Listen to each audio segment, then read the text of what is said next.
신앙생활하면서 한 가지 신비로운 거는 우리 각자가 매우 특별한 사람이 되었다는 겁니다. 여러분은 특별하지 않다고 하면 기분 나빠하실지는 모르겠지만 모든 사람 특별한 사람 되고 싶어 하죠.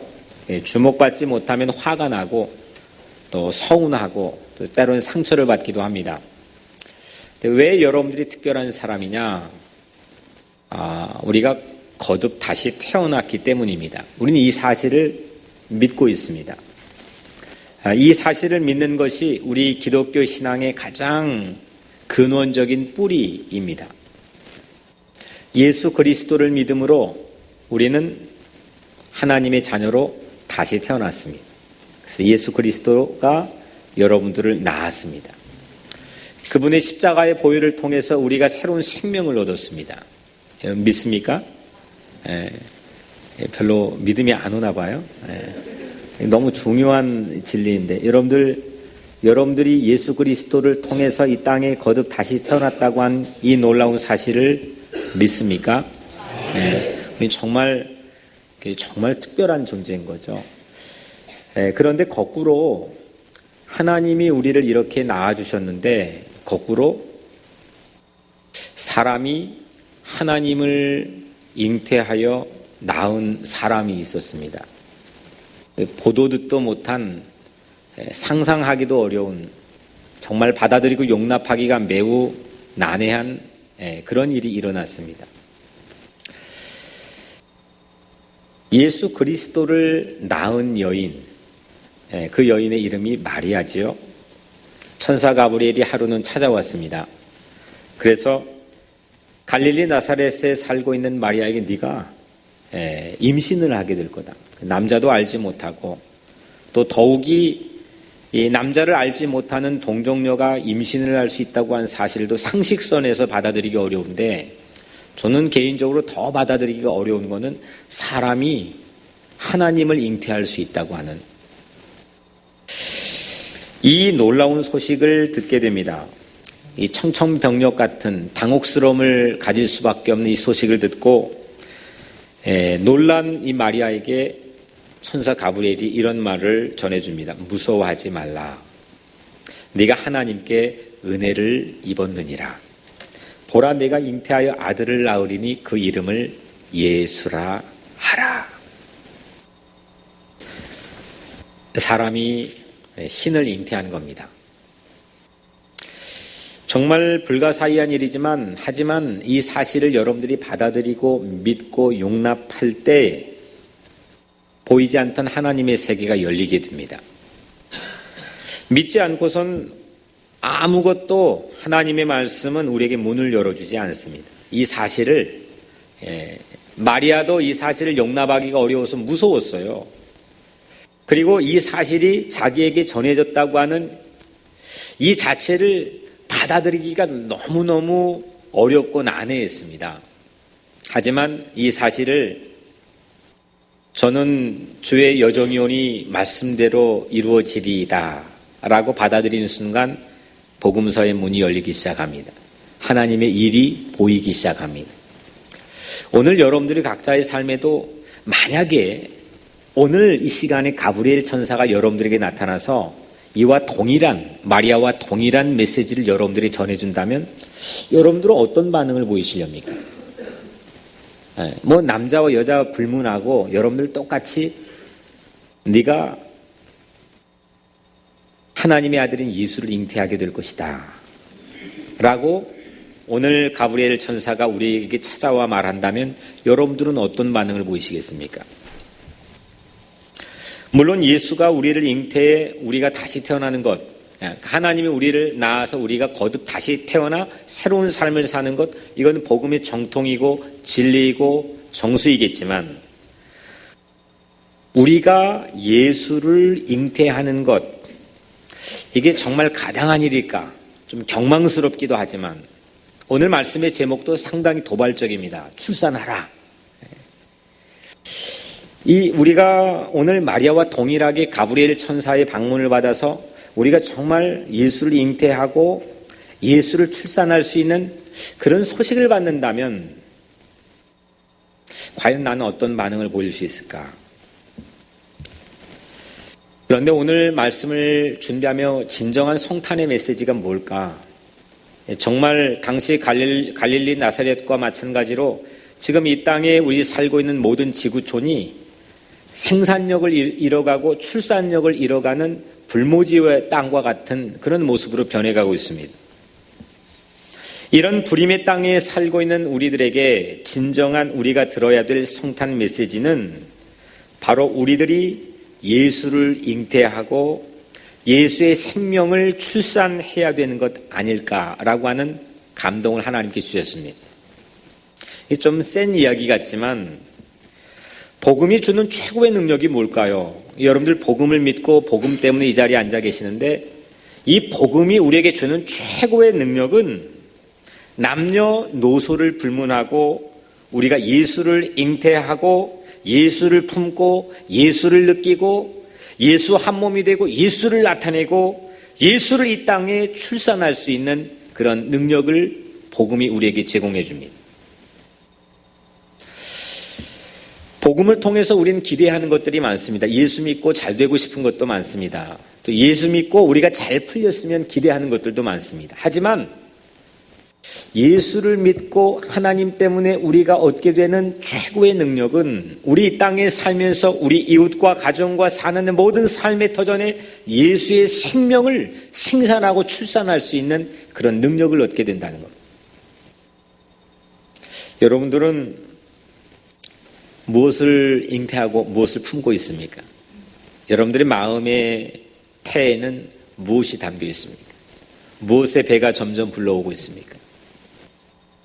오늘날 교회가 예수를 잉태하지 못하고 세상 문화, 명예, 물질 이걸 잉태하려고 하는데 교회 위기가 찾아온다고 생각합니다. 우리는 예수를 잉태하고 예수의 생명, 예수의 사랑,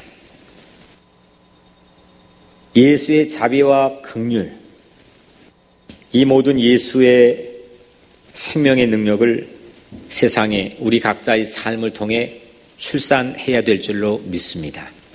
오늘 우리 삶에 정말 우리가 영적인 불임의 위기에 처해 있어서 내 형편이 떨어져 있는 출산력과 생산력, 나를 통해 뭐가 생산되지도 않고 뭐가 근사한 게 나오지도 않는 그런 우리 각자의 삶이 아니라 오늘 이 성탄을 준비하고 있는 대림의 계절에 오늘 여러분들의 삶에 막혔던 태의 문이 열리고 여러분들에게서 예수의 놀라운 생명의 능력이 출산되기를 주의 이름으로 간절히 축복합니다.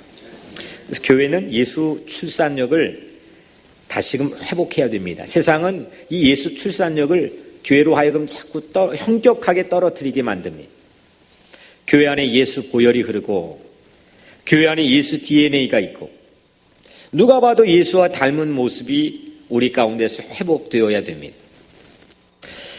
내 안에 예수가 있어서 기쁨의 배가 불러오르고 희망의 배가 차올라 어느 순간 뻥 하고 예수 생명을 출산하는 그런 능력이 오늘 우리 각자의 삶에 있어야 될 줄로 믿습니다.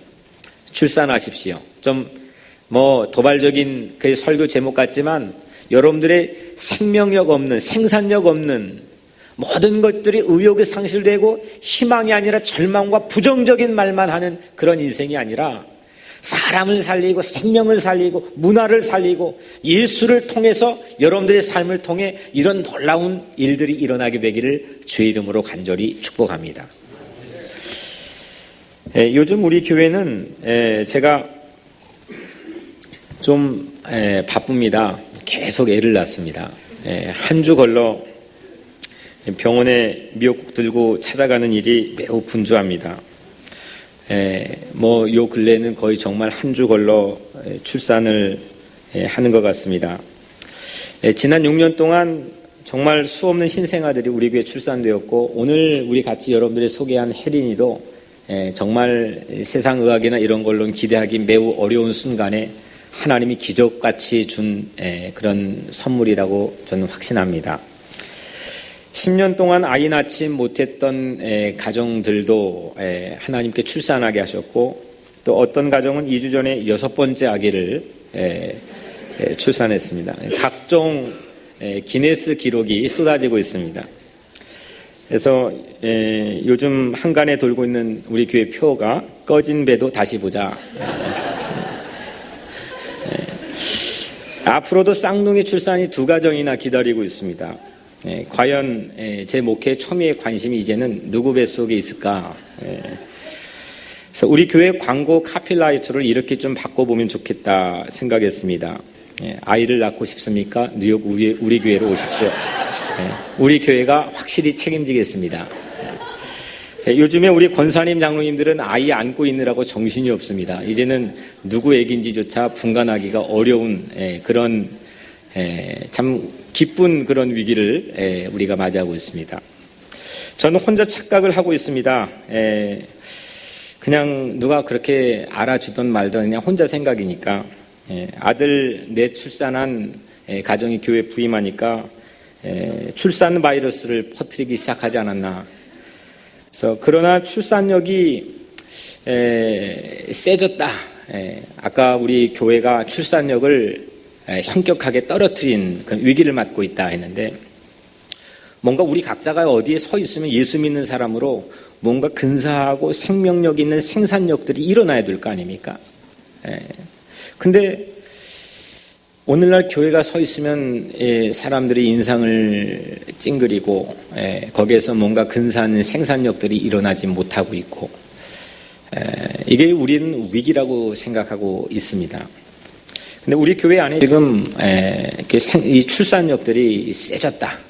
출애굽기 1장에도 보면은 이 이스라엘의 히브리인의 인구가 급속도로 증가하니까 이집트의 그 현란한 지혜를 가진 고수들이 모여서 이 인구 억제 정책을 펴기 위해서 몇 가지 그 지혜 정책을 입안하는 과정들을 출애굽기 1장에서 보게 되죠. 벽돌도 굽게 하고 성도 쌓게 하고 그래서 노동으로 힘들게 해서 서로 부부의 관계를 하지 못하게 하고 급기야는 이제 이 남아의 2살 아이를 다 그냥 나일강가에 던져 죽게 하는 출산력이 세다. 이거가 가지고 있는 반증이 뭐겠습니까? 사랑이 가득하다. 그리고 그만큼 행복하다. 저는 우리 교회가 하나님께 감사하는 거는 이렇게 출산력이 세지고 이곳저곳에서 배가 불러오고 이런 기쁜 소식이 있는 거는 그만큼 교회가 행복하고 사랑이 가득한 교회가 되었다고 하는 반증이라고 확신합니다. 앞으로도 계속 출산하십시오. 박수도 치는 분, 꺼진 배도. 그런데 우리가 좀 심각하게 생각해 봐야 될 거는 이 출산력 증가가 무엇으로 가능할까입니다. 무엇로 이 출산력이 증가가 가능할까? 마리아가 임신을 믿지 못해 당황해서 천사 가브리엘에게 물었을 때 천사 가브리엘이 이렇게 답합니다. 성령이 내게 임하시고 지극히 높으신 이의 능력이 너를 덮으시리니 성령이 너에게 임했다. 아니 나는 이거 불가능한 일이 난 남자를 알지 못하는데요 하니까 성령이 너에게 임했다. 그리고 그 지극히 높으신 이의 능력이 너를 덮었다. 커버했다. 결국 예수 출산, 이 마리아의 사람이 신을 잉태하고 예수를 출산할 수 있는 가장 결정적인 요인이 뭐예요? 성령의 능력입니다. 오늘 여러분들 모든 삶 위에 성령의 능력, 하나님의 영의 능력이 임하게 되기를 주의 이름으로 축복합니다. 여러분들 힘으로 사는 건 분명한 한계가 있어요. 아무리 여러분들 스스로 삶을 계획하고 근사하게 꿈을 꾸고 디자인하고 최선을 다해서 뛰고 노력해도요. 그럼 여러분들 마음대로 다 인생이 지금까지 되어 왔습니까? 어떤 굵직한 일들은 봉사 눈꼬리 잡는 심정으로 어떻게 됐을지도 모르겠지만 대부분의 우리 인생은 우리 마음대로 되지 않습니다. 하지만 성령의 능력이, 성령의 권능이 오늘 여러분들의 삶에 임했을 때 내 인생에 아무것도 기대하기 힘든 무언가 생명을 출산할 수 있는 그런 삶의 자리가 아닌 상황에서도 오늘 여러분들이 서 있기만 하면 이곳저곳에서 귀한 살아있는 생명의 것들이 여러분들의 삶을 통해 생산되고 출산될 줄로 믿습니다. 제차 또 가브리엘이, 참 가브리엘 천사가 멋있는 말을 했습니다. 성령이 내게 임하시고 두려워하지 말라 이겁니다. 가능하다 이겁니다. 세상 모든 100명이 다 이거 아니라 해도 분명히 가능하다는 겁니다. 두 번째 대답이 대저 하나님의 모든 말씀은 능하지 못함이 없느니라. 와. No word from God will ever fail. fail이 없다는 거죠. 하나님의 말씀은 실패가 없다는 겁니다. 하나님에겐 불가능한 일이 없다는 겁니다. 예수를 출산하는 그 길이 열리게 되고 태의 문이 열리게 된 결정적인 두 가지 요인은 결국 성령과 말씀입니다.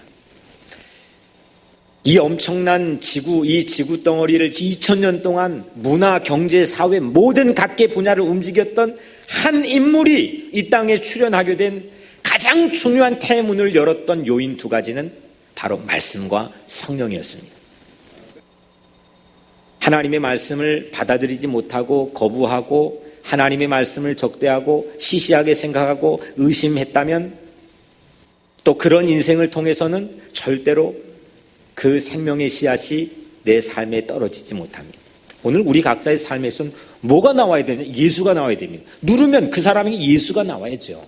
그래서 그리스도를 믿는 사람, 예수 믿는 사람, 크리스찬이라고 우리를 부르는 거 아닙니까? 나를 누르면 나에게서 예수의 생각과 예수의 냄새와 예수의 삶과 예수의 DNA가 나와야 됩니다.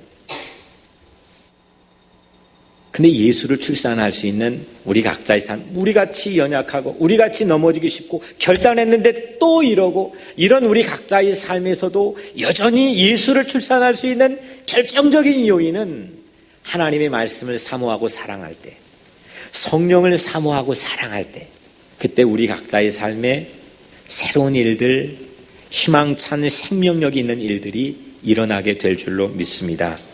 오늘 여러분들 모두에게 혹시 여러분들에게 다친 태들이 있습니까? 내 경제에 다친 태가 있어서 이거 정말 앞이 캄캄하게 보이지 않는 인생이 있습니까?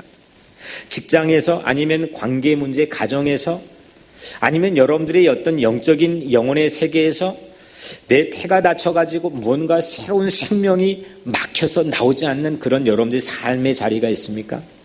오늘 뭔가 사랑을 해야 생명을 출산할 거 아닙니까? 성령을 사모하고 말씀을 사랑하시기를 주의 이름으로 축복합니다.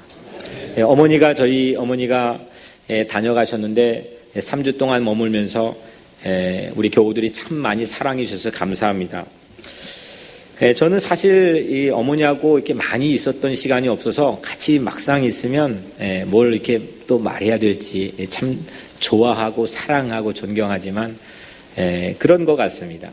어머니가 한국에 도착하자마자 저에게 메시지 하나를 보냈는데 첫 번째 메시지가 제 마음에 매우 깊은 깨달음을 주었습니다. 이렇습니다. 말씀과 성령의 전신갑주로 무장하여 서진을 향해 전진하길 하루에 성경 말씀 한 절씩 암송하길. 아주 이 전도사님이 목사에게 아주 혹독한 숙제를 또 내주었습니다. 하루에 성경 말씀 한 절씩 암송하길. 이 말씀을 몇 번이고 깊이 생각해 봤습니다. 그 메시지를 보면서. 저희 어머니는 지금도 매일매일 그 한 절씩 또 잃어버려도 다시 또 매일매일 한 절씩 그 말씀을 암송하는 것 같습니다. 암송한다고 하는 건 그걸 품는 겁니다. 그걸 반복하고 되씹고 되새김질하고 그걸 내 것으로 만드는 겁니다. 그걸 사랑하고 사모하게 되는 자리까지 가는 거지요. 말씀의 씨앗이 내 안에 딱 하고 떨어져서 내 태중에 그 말씀이 새로운 생명을 출산하게 하는 겁니다. 말씀을 사랑할 때 우리는 그 말씀이신 예수 그리스도를 잉태하고 출산할 수 있는 능력을 얻게 되는 겁니다. 시도해 보셨습니까?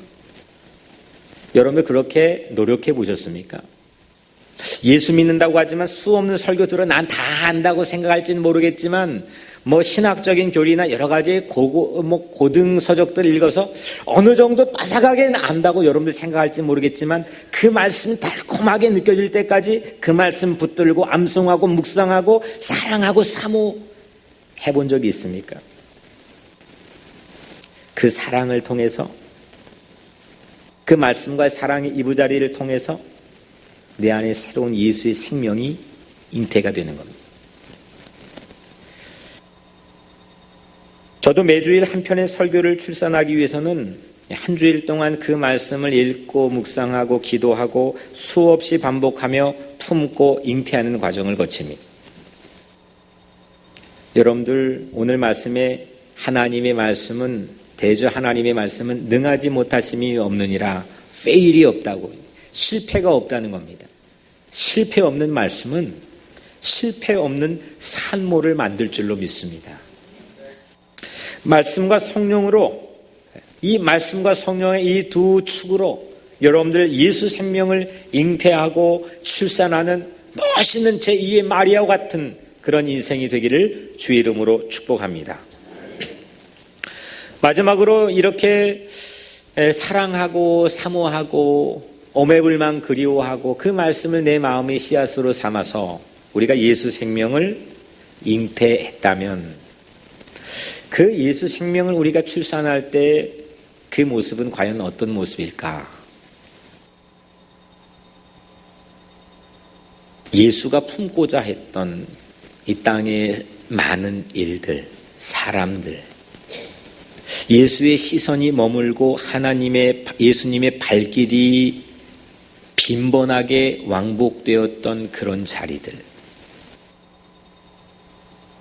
이거를 우리 각자의 삶을 통해서 출산할 수 있을 때에 우리는 예수 생명을 출산하는 인생이 된다고 저는 확신합니다. 우리는 예수를 너무 교리적으로 박제화시켜버려서 본래 역사적 예수의 첫 번째 그 예수가 우리에게 만나게 해주고 맛보게 해줬던 놀라운 그 예수 맛을 잘 알지 못할 수밖에 없는 그런 환경을 가졌다고도 생각합니다. 중세시대의 교권을 갖기 위해 이 종교 싸움했던 교황들의 어떤 신학화의 논리를 통해서 예수가 어떻게 바뀌어서 우리에게 전해졌는지 we don't know. 정말 이 땅에 처음 오셨던 하나님의 아들로 우리를 구원하기 위해 오셨던 하나님 말씀만이 담겨있는 그 예수는 과연 어떤 모습이었을까? 예수님의 말씀에 빗대 우리가 한번 생각해 본다면 마태복음에 예수님이 그랬죠. 야, 네가 천국에서 너희들이 내가 헐벗고 굶주리고 옥에 갇혔을 때 너희가 나에게 입혔고 먹였고 마시겠다. 우리 언제 그랬습니까? 우리 예수님을 만난 적이 없는데요. 그때 예수님께서 지극히 작은 자에게 한 것이 곧 나에게 한 것이다 했습니다. 물론 예수는 이 땅에 유일한 한 분, 하나님의 아들로 오셔서 삶을 사시고 죽으셨습니다. 하지만 거기에 머물러 끝나지 않습니다. 다시 부활하십니다. 다시 부활에 승천하신 후에도 이 땅의 수없는 사도들과 제자들과 수없는 주를 믿고 따르는 수많은 신자들에게 그들의 마음속에 부활하여 다시 살았습니다. 그들의 삶을 통해 출산되었습니다. 그리고 이 땅에 잃어버린 영혼들과 이 땅에 가난하고 소외받고 세상에 밀려난 주목받지 못하는 많은 영혼들에게 예수는 새로운 모습으로 부활되어 출산되었습니다. 예수는 한 분이지만 수많은 이들 안에서 동시에 다시 태어나고 부활하시고 그들 안에서 일하시는 것. 하나님께서 잃어버린 사람들을 찾아 우리 가슴에 그 잃어버린 자들을 잉태하기를 하나님께서는 원하고 계십니다. 이것이 하나님이 기뻐하시는 진정한 영적 출산의 삶이 아니겠습니까? 육적인 출산은 기쁨도 있지만 평생 동안 근심도 합니다. 자식 키우면서 다 키워놔도 또 그 자식은 늘 내 삶에 걱정이고 염려고 근심이고 또 아파하는 마음을 때론 주기도 합니다. 하지만 영적 출산은 이 영적인 잃어버린 영혼을 마음에 품고 출산하는 건 천국의 상급이고 하나님의 기쁨이며 진정한 우리 삶의 축복인 걸 저는 믿고 있습니다. 혹시 여러분들 누군가를 잃어버려진 자들을 세상에 뭔가 구제불능의 그런 매력 없는 그런 볼품없는 그런 사람들을 가난하고 소외받고 밀려난 이들을 가슴에 품고 그들을 사랑하며 그들을 잉태하고 어느 순간 그들을 출산해 본 경험이 있으십니까? 아니, 매력 있는 사람을 좋아하는 건 그 누구나 못합니까? 근거가 있고 이유가 있어서 그 사람은 뭘 잘하고 뭘 잘해가지고 좋아하는 거 그건 누가 못합니까? 그건 못하는 사람이 바보지요.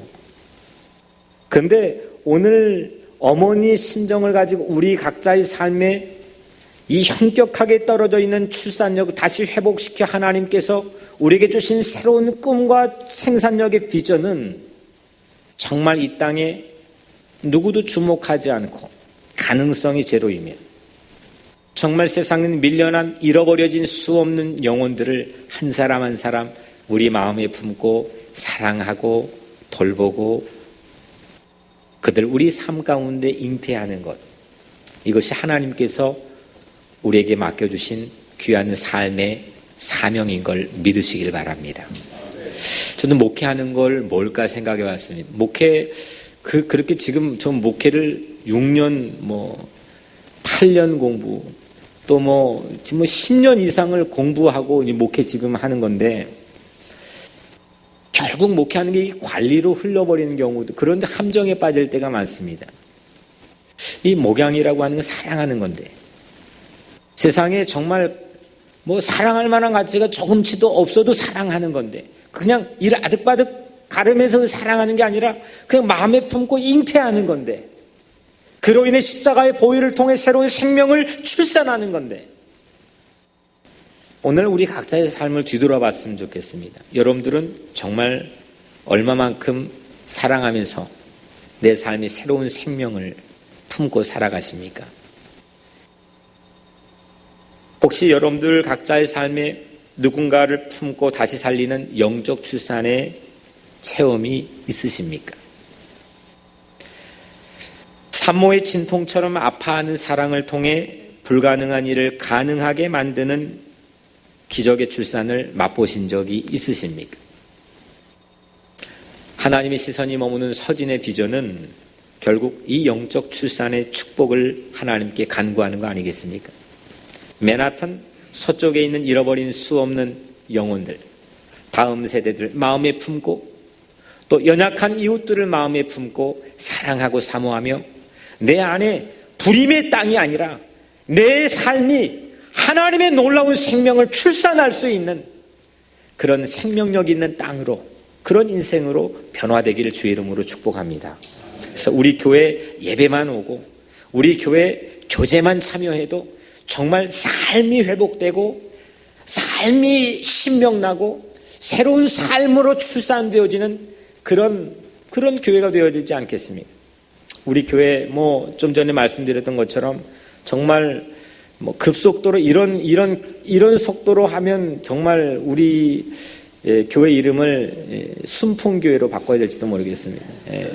정말 산부인과를 고용하든지 하여튼 육적인 출산도 물론 큰 축복이 있지만 하나님께서는 아니요, 그보다 더 놀라운 축복은 우리 교회가 그리고 이 예배의 공간이 또 여러분들의 삶의 자리와 가정이 영적 출산을 할 수 있는 내 자녀를 거듭나게 할 수 있는 내가 몸으로 낳은 그 자녀를 다시 예수 안에 태어나게 할 수 있는 그런 가정, 그런 교회가 되기를 주의 이름으로 축복합니다. IT 선교도 지구에서 가장 가난한 고아들 가서 품고 사실은 뭔 프로그램이 사실 필요하겠습니까? 저도 고아원에 살아봤지만 프로그램이 기억나는 게 있겠습니까? 그냥 안아줬던 촉감, 평생 한 번도 나를 이렇게 얼굴을 만져준 적이 없는데 그렇게 정말 진심으로 해줬던 그런 손길, 그 마음으로 우리 가슴에 IT 고아들을 품고 그들을 위해서 영적 출산하자는 꿈을 꾸는 것이 선교에 담겨있는 목적 아니겠습니까? 아니, 옆에 있는 이웃도 사랑하지 못하는데 뭐 IT 선교 가면 뭐 하겠습니까? 국경선이라는 어마어마한 선교 비전 프로젝트를 우리가 나누었죠. 남북 분단의 부림, 거기서 아무것도 뭐 정치를 해봤자 뭐가 나옵니까? 북쪽이나 남쪽이나 뻔할 뻔짜 생명력이 있는 것들이 정치, 경제, 사회, 문화에서 나오지 않고 있습니다. 그 분단, 분열, 갈등의 부림에서 평화와 통일의 옥동자를 품고 잉태하고 출산하자는 것이 국경선 이 놀라운 선교에 담겨있는 꿈 아니겠습니까? 여러분들에게는 어떤 그 가슴 설레는 꿈이 있습니까? 10개월 동안 아이를 품고 잉태하고 출산을 기다립니다. 그런데 하나님께서는 구약이 오랜 수 없는 기간 동안 이 땅에 죄악이 관영한 모든 인류의 세대를 바라보시고 메시아 그리스도를 약속해 주셨습니다. 그 통치 기간이 아마 예수의 초림인 첫 번째 마리아를 통해 왔던 임신 기간이었는지도 모르겠습니다. 이제는 예수님이 다시 온다고 약속했습니다. 지난 2000년 동안 이 지구촌이 몸살을 앓았습니다. 수없는 전쟁, 기근, 가난, 폭력과 테러의 몸살을 앓고 있습니다. 이게 하나님이 어디 계신지 도무지 납득이 되지 않는 현실을 우리를 옥죄어오고 우리를 고통스럽게 할 때가 있습니다. 개인적으로는, 국가적으로는, 정치적으로는, 전 세계적으로는. 하지만 예수님 오신다고 약속해 주셨습니다. 그 예수님이 전국에 오는 그날 재림 예수를 기다린 우리는 아마 하나님 입장에서는 이 두 번째 임신 기간을 우리가 보내고 있는지도 모르겠습니다. 예수는 반드시 이 지구에 있는 모든 인류를 구원하기, 심판하기 위해서 이 땅에 두 번째 출산되어 우리 앞에 설 겁니다. 기다리는 겁니다. 이 임신의 진통기간을 기다리는 겁니다. 몸이 무거워도 힘들어도 그 생명, 예수 생명에 대한 기대와 믿음을 가지고 사랑하면서 기다리는 겁니다. 여러분의 막힌 영적 태가 오늘 하나님의 말씀과 성령으로 활짝 열리게 되기를 주의 이름으로 축복합니다. 성령이 내게 임하면요, 포로된 자에게 자유를 주는 출산을 할 거고, 눈먼 자에게 다시 보게 하는 출산을 할 거고, 눌린 자를 자유롭게 할 줄로 저는 믿고 있습니다. 여러분의 경제에 막힌 태도 열리고 직장, 학업 모든 것들에 막힌 태도 활짝 열리게 되기를 주의 이름으로 축원합니다.